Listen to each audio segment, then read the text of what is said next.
ప్రియులారా, ప్రభువైన యేసు క్రీస్తు నామమున మీకు శుభములు. TWT తెలుగు జీవజలం కార్యక్రమానికి మిమ్మును ప్రేమపూర్వకంగా ఆహ్వానిస్తున్నాము. రండి, పరిశుద్ధ దేవుని వాక్యాన్ని ధ్యానం చేద్దాం. స్తుతించుడి, యెహోవాను స్తుతించుడి,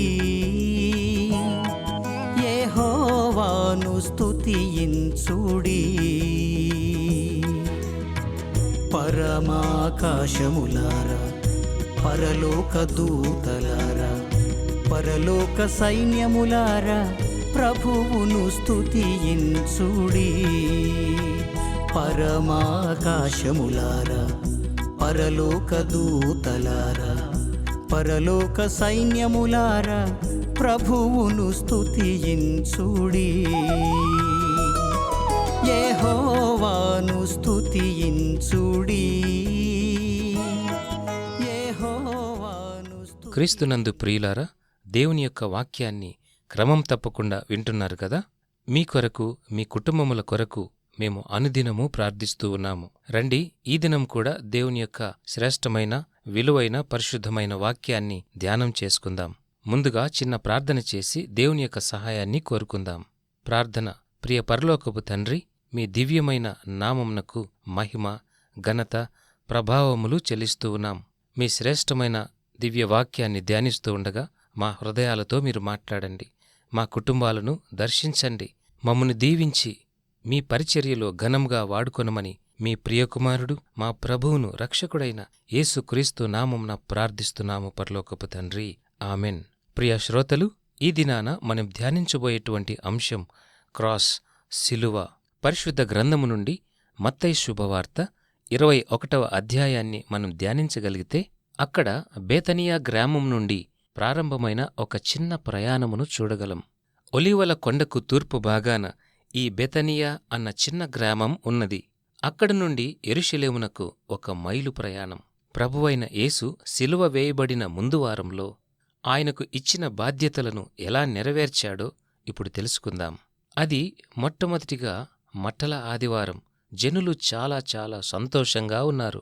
ఎందుకంటే యేసు ప్రభులవారు యెరూషలేమునకు వస్తున్నాడు. వారు చెట్ల కొమ్మలను నరికి దారి పొడవునా పరిచారు. అంతేకాకుండా తమ బట్టలు దారి పొడవునా పరిచారు. ఇది యేసు ప్రభువు పట్ల వారికున్న గౌరవము.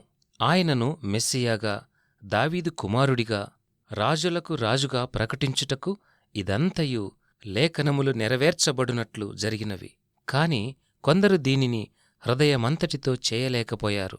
కారణమేంటంటే వారిలో చంచలమైన మనస్సు ఉన్నది. దౌర్భాగ్యమేమిటంటే ఇది కేవలం మత నాయకుల ప్రభావము వల్లనే. ప్రభువైన యేసును పిలాతునొద్దకు తీసుకుని పోయినప్పుడు వీరు సిలువవేయుడి, సిలువవేయుడి అని కేకలు వేసినవారు. గమనించండి, చాలామార్లు మనం కూడా అస్థిరమైన మనసు కలిగి ఉంటాం. అంతా బాగా జరుగుతున్నప్పుడు మనం సంతోషంగా ఉంటాం. కాని కొంచెం కష్టం వస్తే చాలు దేవుణ్ణి సనగటం మొదలుపెడతాం. విశ్వాస జీవితంలో కూడా బలహీనులమైపోతూ ఉంటాం.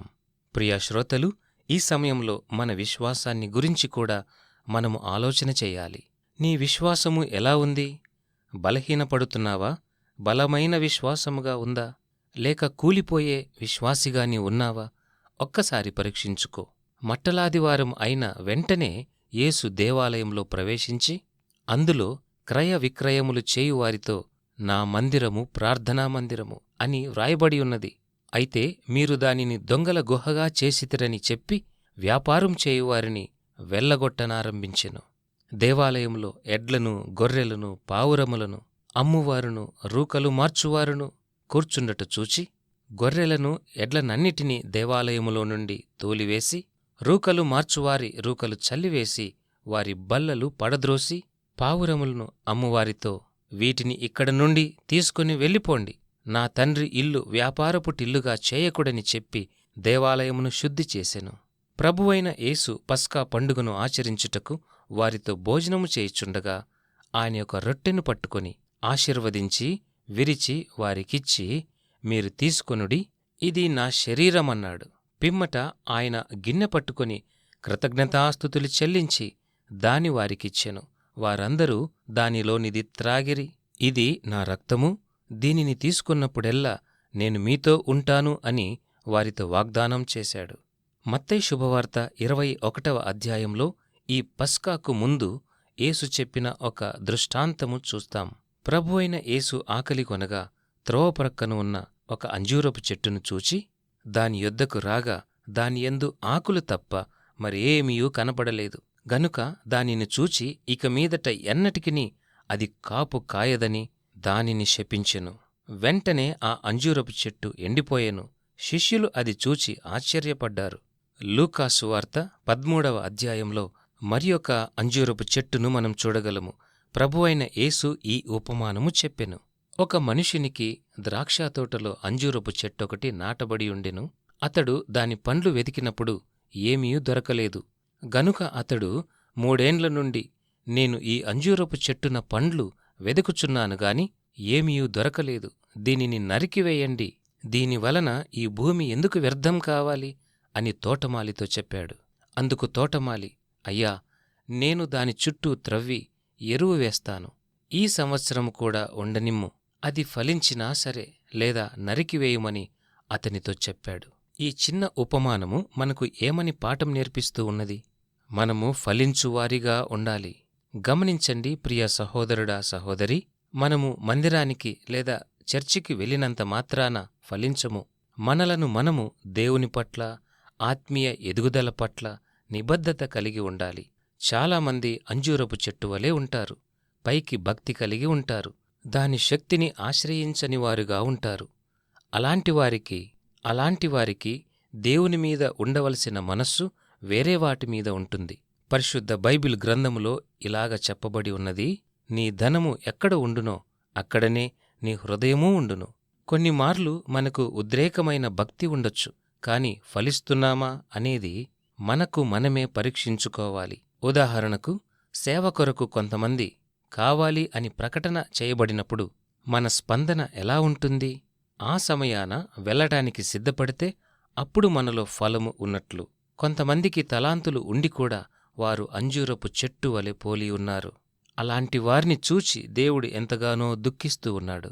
ఈ 21వ అధ్యాయం తరువాత యేసు యొక్క శ్రమలు, ఆయన శిలువ మరణము, ఆయన పునరుద్ధానము మరియు పరలోకమునకు ఆరోహణం అవటమూ చూస్తాము. కాని ఒకప్పుడు దీనుడిగా, మానవుడిగా ఈ లోకానికి వచ్చి గాడిద మీద యెరూషలేమునకు వచ్చిన యేసయ్య ఈసారి 2వ రాకడలో యోహాను ప్రకటన గ్రంథంలో రాయబడిన రీతిగా తెల్ల గుర్రము మీద ఎలాగు పరిపాలించే రాజు వస్తాడో అలాగున ప్రభువైన యేసు క్రీస్తువారు రాబోతున్నారు. మునుపటిలాగా ప్రభువైన యేసు క్రీస్తువారు గాడిద మీద వచ్చినప్పుడు ఎలాగున దీనత్వం కలిగి ఉన్నాడో ఈసారి అలాగా ఉండదు. ఆయన గంభీరముగా స్వారీ చేస్తూ వస్తాడు. దానిని తీర్పు దినము అంటారు. దానిని ఎదుర్కొనే శక్తి నీకు ఉన్నదా? ఆ దినము వరకు ఫలభరితంగా ఉంటావా?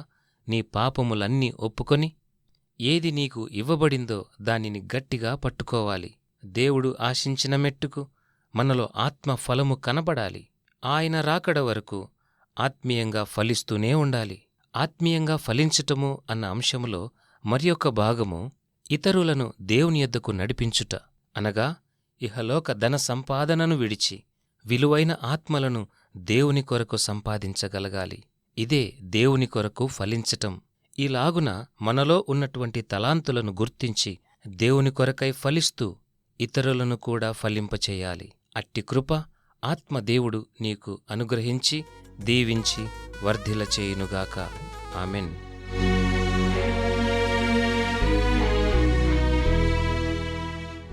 వివరముల కొరకు మా ఇమెయిల్ listenersfeedback@gmail.com. వాట్సాప్, SMS కొరకు మా ఫోన్ నంబర్ 8523047990. దేవుడు మిమ్మును దీవించునుగాక. ఆమేన్. కాంతి కలిగిన నక్షత్రములారా కర్తను కీర్తించుడి. సూర్యచంద్రులారా సాత్యుని స్తుతించుడి. కాంతి కలిగిన నక్షత్రములారా కర్తను కీర్తించుడి. పైనున్న జలముల్లారా పావనుని స్తుతించుడి. పైనున్న జలముల్లారా పావనుని స్తుతించుడి. నిత్యస్థాయువులుగను మిమ్మును స్థిరపరచెను. నిత్యస్థాయువులుగను మిమ్మును స్థిరపరచెను. యెహోవాను స్తుతించుడి. యెహోవాను స్తుతించుడి.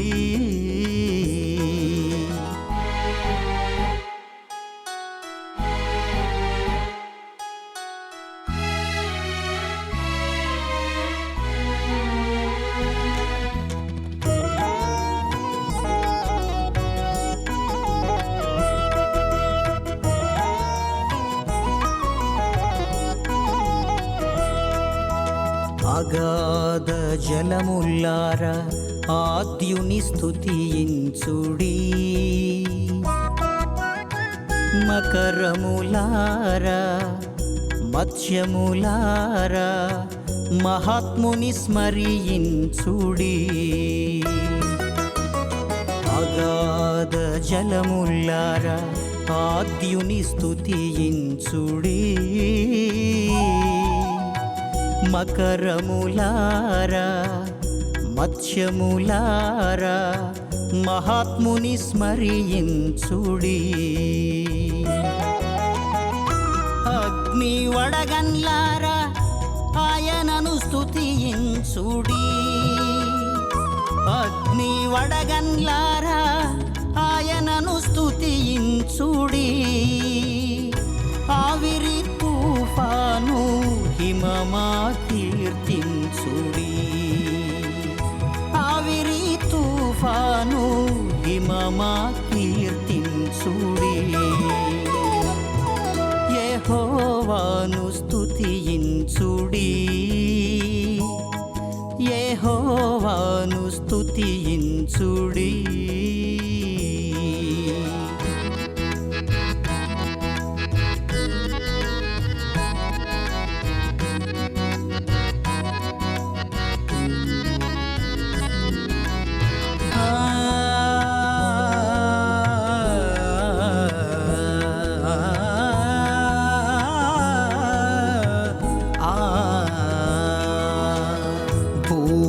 భూరాజులారా ప్రభువును ప్రస్తుతించుడి.